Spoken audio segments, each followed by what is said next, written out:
So, hello, I'm Ben. Oh,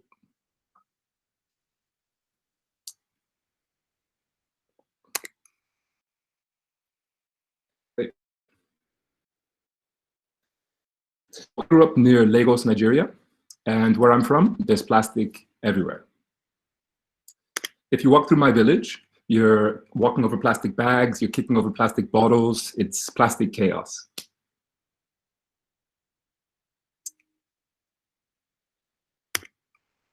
And it's not just a problem where I'm from. Humans litter 32 million tons of plastic per year, and that's 32 million tons that ends up on the ground and in the ocean. 90% of that plastic waste comes from developing countries. But what can you do, right? I mean, you're probably halfway across the world, and you know that these problems exist, but you don't see them every day, and so you don't know how you can help.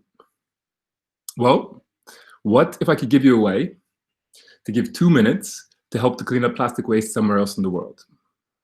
And what if you could do it right now from your phone? We want to give everybody a chance to help clean up the world.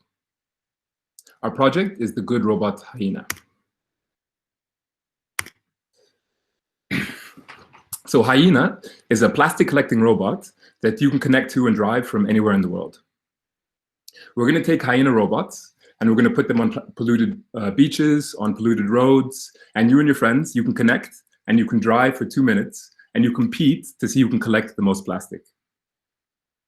Every day, we're going to gather up the plastic that you collect, and we're going to do 2 things with that plastic. So we're going to turn that plastic into roads, and we're going to turn that plastic into new robots. The first thing we're going to build, like I said, is roads. And the reason for that is that developing countries, they produce 90% of this 32 million tons of plastic waste because they have bad infrastructure.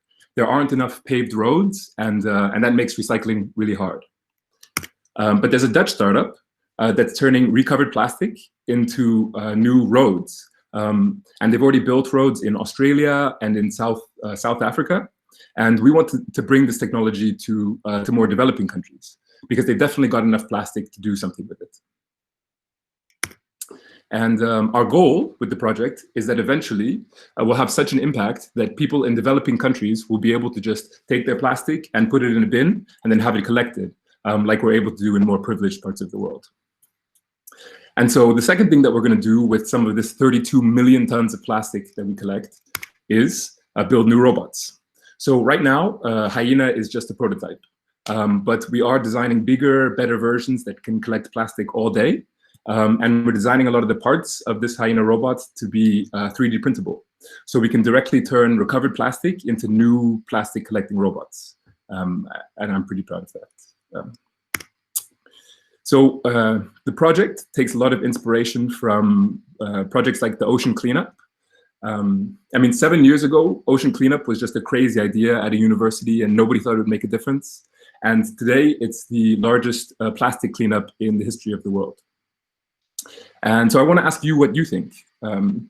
If you believe in the project and you believe that it's necessary that we do something, here's what you can do to help this project. So the first thing you can do is you can invest.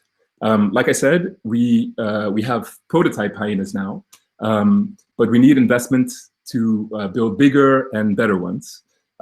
So we have 2 prototype robots online right now, sort of as a simulation that you can drive. But our hope is by 2022 to develop and build and deploy our first actual commercial scale robots in Nigeria. And the second thing that you can do is you can drive a robot. So if you take 2 minutes out of your day that you normally spend checking Instagram, you can drive a robot and you can actually make a difference somewhere in the world by identifying and collecting plastic. And if you give 2 minutes and your friends give 2 minutes and their friends give 2 minutes, you can actually change the world. And then the third thing that you can do is you can share the project. So please tell people about this idea, about this plastic collecting hyena, because we're dreaming really big of a world where the roads and the beaches and the forests are clean. And we've taken all of the plastic that's polluting our world and we've converted it into something that helps to make the world cleaner. Thank you very much, Ben. Perfectly within the time limit as well. Let's have a look at some of the questions. I see a first question from Mike in the chat. So let's start with that one. Hi, thanks. I totally get the idea. Really think it's a nice one. I'm just curious, what's your thinking? Why do you want the robots to be remote controlled from, Europe, USA, rather than being locally driven or piloted? There are a couple of reasons. One is awareness. I think that people would be very motivated to do something about this incredible problem of plastic pollution in developing countries if they were face to face with it. And so it's a way to make people really emotionally aware of the effect of affecting the environment in those places. And then the second reason is that I like the idea of crowdsourcing solutions to problems. So I think in 50 years, all of these types of things are going to be completely automated.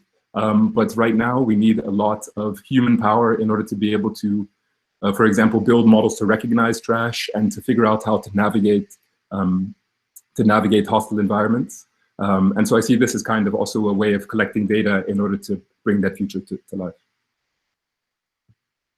Thank you very much. Another question from the jury. There's also one from Karin in the chat. So let's take that one next. Yeah, I put two questions in one.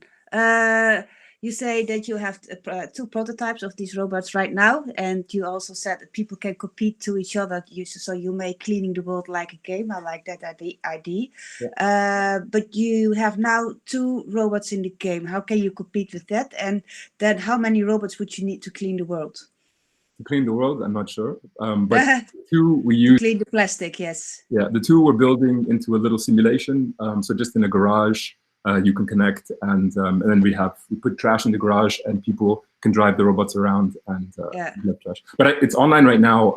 They're not in the garage, but if anybody wants to drive one, I can put the link in the chat, and you can drive it. Okay. Yeah. Okay. And how many robots do you envision to have in say 2 years or 1 year from now? I don't really know about how the project will scale. So the R&D is our cost, and the way that we want to tackle that is with environmental grants. So we're applying for lots of funding, especially in Africa, to help solve this problem of plastic pollution. But yeah, so I guess it's dependent on how on the economics of the project. But the really cool thing, especially with the Ocean Cleanup project, is that they proved that this kind of thing is economically sustainable. So the value of plastic is, it varies a lot, but it's somewhere between 100 and 300 euros per ton of plastic. And just in Nigeria, where I grew up, they litter, so just literally on the ground, is 600,000 tons of plastic per year. And so that's worth between 500 million and 2 billion per year. And so the success of the project allows it to grow.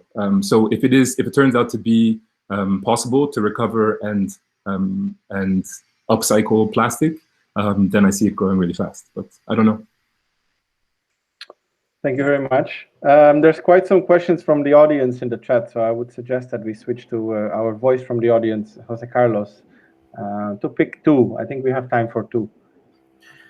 Yeah, so we have an interesting question from Diego regarding the safety of the robots. So how have you taken into account, how would you protect these robots from thieves and vandalism? Yeah, so we have to protect it both from vandalism, like in the environment that it's in, and then also tele-vandalism. And so as far as the controls are concerned, that's why we're doing this sort of game right now where you can play in a controlled environment to see what people do and how we can basically encourage people to be as altruistic as possible. And some of that is things like forcing people to complete a training before they drive. And then in the actual physical environment that they're in, we want to also to give people in these countries an opportunity to be involved in this project as sort of managers of the of the program. And in our experience, people in these places are really excited to share some of what it's like to be there with other parts of the world. And so we would like to sort of use people as guardians of these robots who we then give to earn some income by ensuring the safety of the robots and also doing maintenance and things like that. Okay, then we have time for one more question from the audience, I think, before moving on. Yeah, I see actually more than one person has asked regarding the efficiency of the solution. So in terms, for example, of the energy that the robots require, whenever you need to power up again the robots, how would they be recharged? And why don't you have instead, for example, people collecting these plastic waste? Wouldn't that be more cost efficient than the robots? People are already collecting the plastic waste. In Africa, they're investing a lot in recycling solutions, but there's a lot of corruption, and so mostly the collection is being done by people by hand right now as a form of income for them. So people actually walk through the dump, they walk on the ground, and they collect plastic, and it hasn't solved the problem yet. So we see both an issue of scalability and of safety, and I think that sort of looking into the future and trying to make this as much of an autonomous process as possible is a really it's a good thing. So that's good. Thank you very much for the presentation, Ben. Thank you for answering all the questions as well.